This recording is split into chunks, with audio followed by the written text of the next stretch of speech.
Come join us for the incredibly epic Air Maui, Doors Off helicopter tour of West Maui and Molokai. We took the 40-minute drive from Lahaina along the beautiful coastline to the Air Maui offices by the airport. The well-run operation. After a safety briefing, they gave us jackets for the cold, lining us up on the runway, boarding us one at a time based on seat positions, ensuring everyone's goggles and headsets were properly positioned. Before you know it, we took off, and the adrenaline starts to pump. You could only bring your cell phone camera, which was attached to a lanyard. That's where most of these shots are from. They do share the video from the helicopter's cameras, which you'll see in some places. At the end of the runway, we turn out over the water for a really nice bank turn. No doors means no glass reflecting light and messing up your pictures. The views were fantastic, and the open air experience was next level. I was sitting next to the window, which was great for the view, but it did take a while to get used to barely hanging on with your feet hanging out over the edge. We turned inland to see the West Maui Mountains before we headed over to Molokai. This area is some of the ruggedest in Maui, and the roads here are substantially more challenging than the road to Hana. With over 400 inches of rainfall annually, this area is one of the wettest on Earth. Honokohau Falls, the island's tallest, cascades majestically in two tiers over the course of 1,119 feet. With its otherworldly appearance, shots of these falls were included in the movie Jurassic Park. The Wall of Tears, with over 17 cascading waterfalls, several hundred feet high, another epic sight. We spotted another helicopter visiting the falls. Headed back down the Waihi Valley to the coast.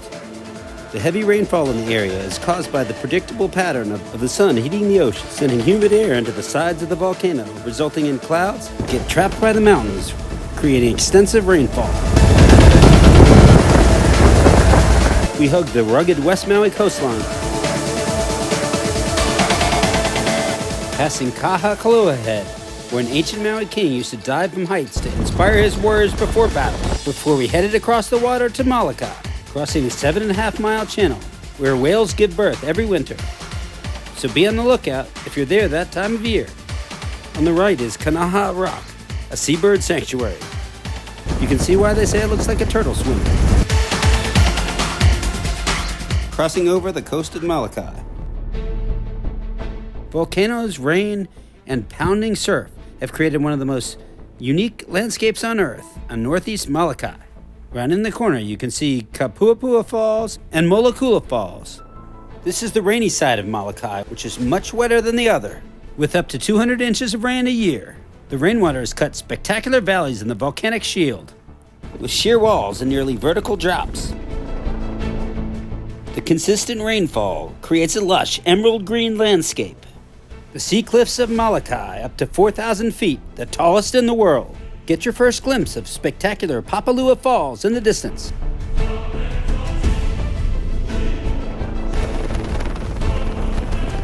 Nestled deep in the Papalua Valley on the northern side of the wild and beautiful island of Molokai, perhaps one of the Aloha State's greatest natural wonders.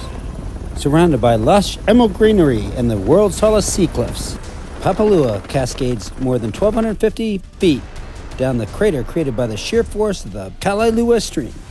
The sides of the valley are over 2,500 feet tall. Unlike some falls in Molokai, this waterfall is active year-round.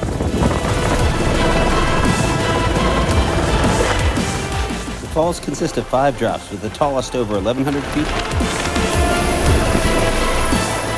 This area is part of Kalaupapa National Historic Park, including a late 1800s leper colony nearby.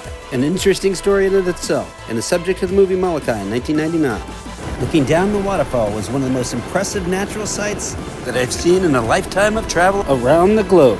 We turn around to head back down the Molokai coast, along the sea cliffs, and across the water to Maui.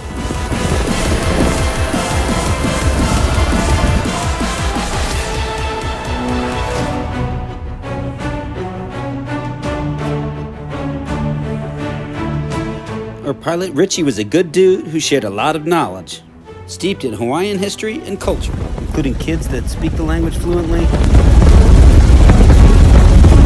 The sea cliffs were formed in the Pacific Ocean pounded into the side of the volcanic rock, toppling it into the ocean. Though we didn't spot any, sometimes you can see herds of goats on the cliffs. These cliffs are part of Molokai's 88 miles of pristine, undeveloped shoreline. We headed back across the channel, and the bird sanctuary from this side looked like an elephant. We crossed the channel and saw the volcanic cliffs of the West Maui Mountains. The force of the waves, after traveling thousands of miles of open Pacific, slam into the rugged shoreline. At the bottom, you can see the shadow of the helicopter crossing the water. We got a bird's eye view of the Nakalele blowhole, an incredible spot on the northwest side of Maui. A blowhole is formed when ocean waves push through a partially submerged cavern, spewing water like a geyser. You can get to this spot by land, but be sure to read the safety tips. It can be a dangerous place. We flew over a pilot's friend who sold banana bread out of his truck.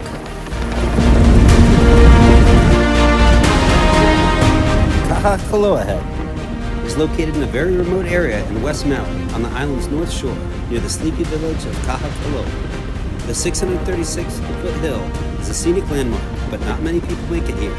The main reason is because the only road that leads here, the road hugs the sea cliffs and is very narrow, often just one lane, with many blind curves and no guardrails. So stick to viewing it from the air, unless you're up for some hair-raising roads. You can see the reef from above, which causes the surf to break. My wife enjoyed being in the middle seat in the front. Pretty sure she wouldn't have enjoyed the door seat, coming in hot for a final leg on the way to the airport. The banking turn as we headed back to the airport felt like riding in a stunt helicopter.